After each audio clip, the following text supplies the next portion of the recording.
Panaglaan sa lato suway na tukinan ng hari parumang pag-inulan Ramadan, pagtawatan na pinakano sa pinakatupakan.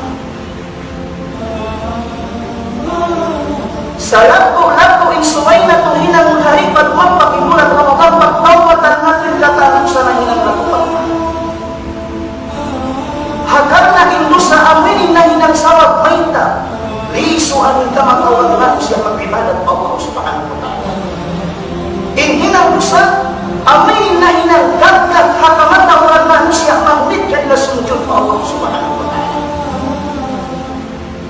Demikian hinang usa, amin na hinang sawag maita rin ka na naman sa kamog manusia ilangan si mag-ibadat pa Allah subhanahu wa ta'ala. Magdaratong-datong na ibulan Ramadan. Hari pagpapag ibulan Ramadan na agtaw ini, pagtawatan na tunay katan ng ilang nanugsundo sa Allah subhanahu wa ta'ala.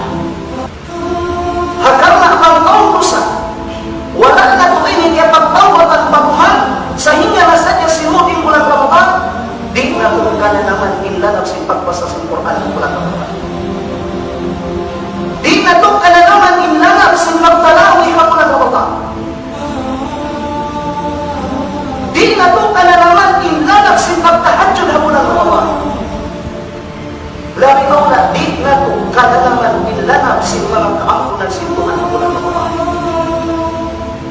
Law si Ibnu Qayyim rahimahullah ta'ala, la yajidu 'abdun nafsat al-'ibadati illa bi-ibti'adihi 'anil ma'asi. Di niya tinaw niya ka na naman sinhambo ipon inlangan sa pag-ibadat niya patuhan, malingkan, banging katan maksiat niya yan, liyayuan niya na ilan biyangayuan niya nag-ampunan patuhan. Subhanallah. Ibnu Qayyim rahimahullah ta'ala, la yajidu 'abdun ladzata ta'ati aw ladzata al-'ibadati illa bi-ibti'adihi 'anil ma'asi. Di lang na kaya naman sinhamong ipon inlangan sa pagbasa niya Quran. Di ka na naman sinhamong ipon in mga ibadat tulad sa Ramadan illa bi-ibti'adihi 'anil ma'asi, malingkan bagi mga maksiat ng kahinang niya o liyayuan niya nag-ampan niya piyangay pag-ampunan ng Allah subhanahu wa ta'ala. Subhanallah. May taing Rasul sallallahu alaihi wasallam sa kaharap magsusung at law magsusugi sa timbayan niya mag-ibadat. May taing Rasul sallallahu alaihi wasallam sa kaharap magsusugi pagtahunan, magsusugi sa bintuyong niya mag-ibadat. Ayaw po kita sa kaharap magsusugi ibadat mag-ilisong kita. Sa kaharap magdulong ay pagtahunan mag-ilisong kita. Ayaw man sumod pa raw sintikilan na kumangkan ni Hatim Rasul sallallahu alaihi wasallam sa labing siya nabi kita ni Upunna. Upunna.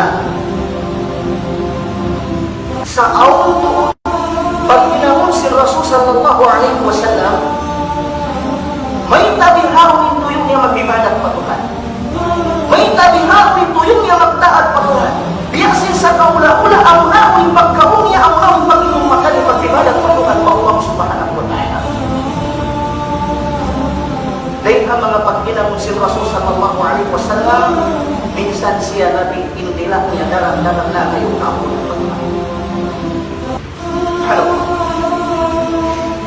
Hanggang Rasul sallallahu alaihi wasallam ang pumanong pa mag-ibadat, ako mayroon na kasayuhan na sa maksin ang limo at awakan lang sa ibadat ilang niya Allah subhanahu wa ta'ala. Dahil ang mga sawab in Rasul sallallahu alaihi wasallam way luutay ang mga adlaw at malingkan niya siya na ngayong kaon